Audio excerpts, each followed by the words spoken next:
Episode ke-228. Serangan Blaine diperkuat oleh kekuatan Surging Reaver dan Divine Art yang luar biasa. Bahkan sebelum serangan itu tiba, Dragon Rearing Sovereign sudah merasakan bahaya besar. Ia terkejut. Tidak disangkanya, sebuah tempat kecil seperti Eternal Peace Empire menyimpan begitu banyak ahli. Karena sudah terlambat mengubah jurus, ia mengerahkan seluruh kekuatan sihirnya untuk menghadapi serangan itu. Pilar air raksasa berputar sangat cepat hingga udara di sekitarnya berdesing. Di ujungnya terbentuk kepala naga yang menerkam Dragon Rearing Sovereign. Memakai Divine Art berbentuk naga untuk melawanku, pikirnya lega, tubuhnya bergetar. Ki vital berbentuk naga melesat keluar dan berubah menjadi Thousand Dragon Split, perisai raksasa yang dipenuhi naga banjir. Ia mengangkatnya tinggi-tinggi sambil tersenyum percaya diri. Sebagai dewa yang membesarkan naga, ia yakin tidak ada teknik berbentuk naga yang bisa mengelabuinya. Namun keyakinan itu hanya bertahan sesaat. Kepala naga di ujung pilar air tiba-tiba berubah bentuk. Seluruh pilar memanjang menjadi tombak naga raksasa dengan ujung setajam baja. Itu bukan Divine Art naga. Jantung Dragon Rearing Sovereign berdegup kencang. Tombak itu menghantam Thousand Dragon Split tepat di titik terlemahnya. Anehnya, benturannya tidak terlalu kuat. Meski begitu, perisai raksasa itu langsung runtuh. Ribuan naga banjir yang membentuknya tercerai-berai, meninggalkan lubang besar di bagian tengah. Barulah ia menyadari tujuan serangan itu. Kekuatan tombak sengaja ditahan saat menghantam perisai agar seluruh daledaknya meledak ketika mencapai tubuhnya. Lawannya bukan hanya kuat, tetapi juga mampu melihat kelemahan setiap Divine Art. Tanpa sempat berpikir lebih jauh, Dragon Rearing Sovereign segera membangun lapisan demi lapisan penghalang dengan kedua telapak tangannya. Namun tombak itu menembus semuanya tanpa hambatan. Ia akhirnya menangkap ujung tombak dengan kedua tangan. Seketika telapak tangannya robek. Sisik naganya pecah dan darah mengucur deras. Kekuatan sihirnya masih di bawahku. Tubuhnya membesar hingga mencapai hampir 300 meter dengan tenaga kasar. Ia mengangkat tombak itu lalu memutar tubuhnya sekuat tenaga. Saat itulah seluruh tenaga tombak meledak. Raungan naga bergema. Tombak air raksasa hancur berkeping-keping menjadi hujan air yang mengguyur segala arah. Dragon Rearing Sovereign berhasil menghancurkan tombak itu, tetapi kedua tangannya remuk dan tubuhnya basah kuyup. Ia sadar dirinya hanya menang karena kekuatan sihirnya lebih besar. Namun serangan Blaine sangat sempurna. Selain memanfaatkan kekuatan Surging Reaver, setiap tombak membawa daya tembus yang luar biasa. Belum sempat menarik napas, tombak kedua sudah datang. Dragon Rearing Sovereign segera menghindar. Namun tombak ketiga, keempat, dan kelima terus turun dari langit. Ia bergerak ke segala arah di dasar sungai, berusaha menghindari hujan tombak tanpa henti. Setiap tombak memiliki kendali yang sangat presisi. Tidak ada sedikit pun tenaga yang terbuang.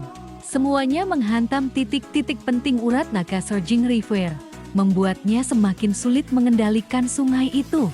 Seorang ahli Dao yang luar biasa, Dragon Rearing Sovereign diam-diam terkejut. Setiap serangan Blaine bukan hanya menyerangnya, tetapi juga menyegel jalur kekuatan Surging Reaver. Sedikit demi sedikit kendalinya atas sungai mulai runtuh. Tanpa dukungan kekuatan sihirnya, Surging Reaver perlahan jatuh kembali menuju dasar sungai. Meski masih berada sangat tinggi di langit, jatuhnya sungai hanyalah masalah waktu. Keringat dingin mulai mengalir di dahi Dragon Rearing Sovereign.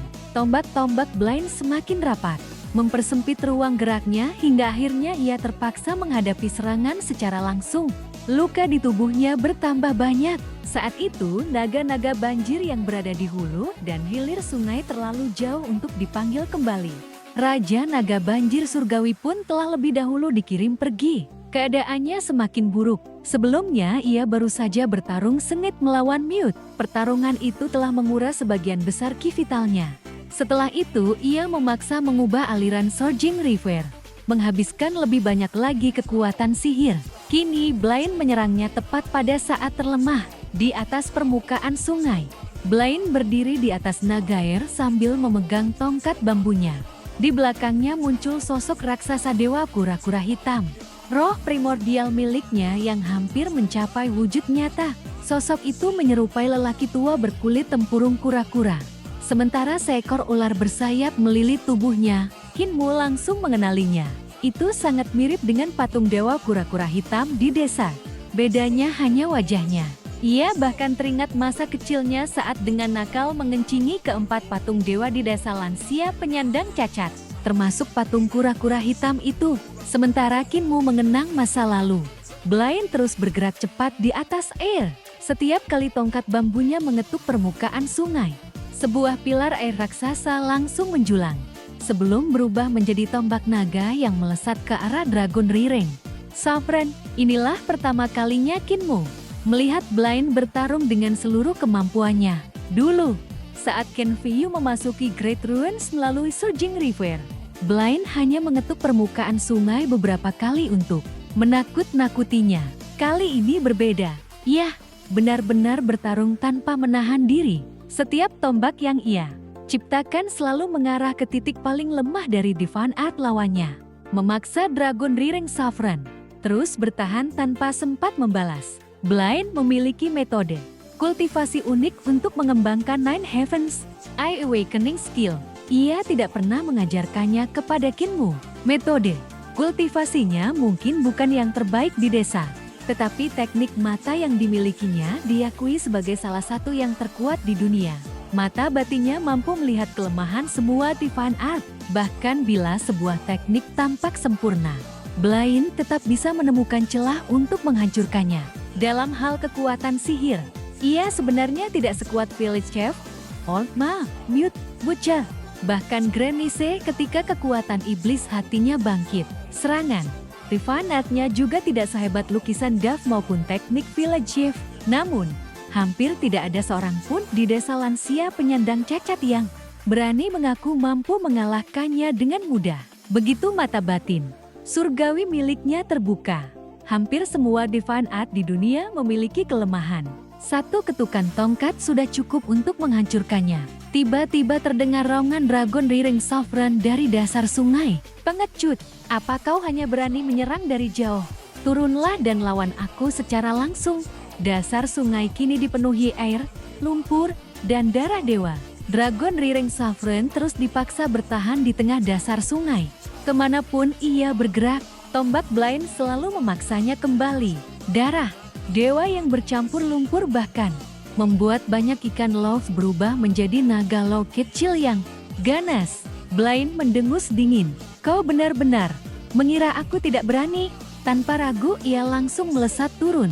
Seekor naga air muncul dan membawa Kinmu beserta rombongannya menuju punggung naga kilin. Karena harta surgawi mereka telah disegel, mereka tidak bisa berdiri di atas air. Untungnya naga kilin masih memiliki kultivasi sehingga mampu membawa mereka. Melihat Blaine benar-benar turun, Siung Xiang dan Ling Yuxiu langsung panik. Mengapa kakak Blaine begitu mudah terpancing? Bukankah bertarung langsung melawan dewa terlalu berbahaya? Kinmu justru tersenyum tenang.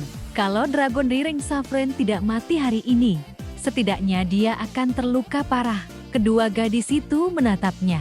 Bingung, kakek Blaine bukan hanya ahli Divine Art. Dia sebenarnya berasal dari aliran teknik tempur. Mereka semakin kebingungan. Semua serangan Blaine sebelumnya jelas terlihat seperti teknik Divine Art tingkat tinggi. Bagaimana mungkin ia disebut ahli pertarungan jarak dekat? Kinmu hanya tersenyum tanpa menjelaskan lebih jauh. Ia memeluk Hullinger yang masih tertidur dalam wujud rubah agar tidak jatuh ke sungai. Lalu bersama kedua gadis itu mengamati pertarungan dari atas kepala naga kilin. Air sungai yang semula menggantung di langit kini semakin dekat ke tanah. Tak lama lagi seluruh Surging River akan kembali ke tempat asalnya. Di dasar sungai, tubuh Blaine tampak sangat kecil dibandingkan Dragon Rireng Sovereign yang menjulang setinggi 300 meter. Namun kecepatannya luar biasa. Ia bergerak lincah di antara serangan lawannya. Sementara tongkat bambunya berubah menjadi bayangan-bayangan yang hampir tak terlihat. Setiap tusukan bagaikan naga dan kilat yang menghantam tubuh Dragon Rireng Sovereign dari berbagai arah. Akhirnya, Surging River yang melayang di langit jatuh kembali. Air dalam jumlah tak terbayangkan menghantam dasar sungai dengan suara Ledakan yang mengguncang bumi, tepat sebelum gelombang itu tiba. Tongkat bambu Blind menusuk titik di antara alis Dragon Rearing Saffron. Lalu ia segera mundur. Dragon Rearing Saffron membeku sesaat. Detik berikutnya, seluruh Surging River menghantam tubuhnya. Ledakan dahsyat terdengar bertubi-tubi. Tulang-tulangnya patah, urat-uratnya putus, dan tubuh raksasanya langsung tenggelam ke dasar sungai bersama derasnya arus. Di atas, naga kilin buru-buru terbang lebih tinggi untuk menghindari hempasan air yang kembali memenuhi sungai. Gelombang raksasa menjulang ke langit sebelum akhirnya perlahan mereda. Di tepi sungai, Blind berdiri tenang di atas sebongkah batu. Ia menopang tubuhnya dengan tongkat bambu, lalu perlahan menyentuhkan ujung tongkat ke permukaan air. Dalam sekejap, sungai yang semula bergolak kembali menjadi tenang. Seolah pertarungan dahsyat yang baru saja terjadi tidak pernah ada.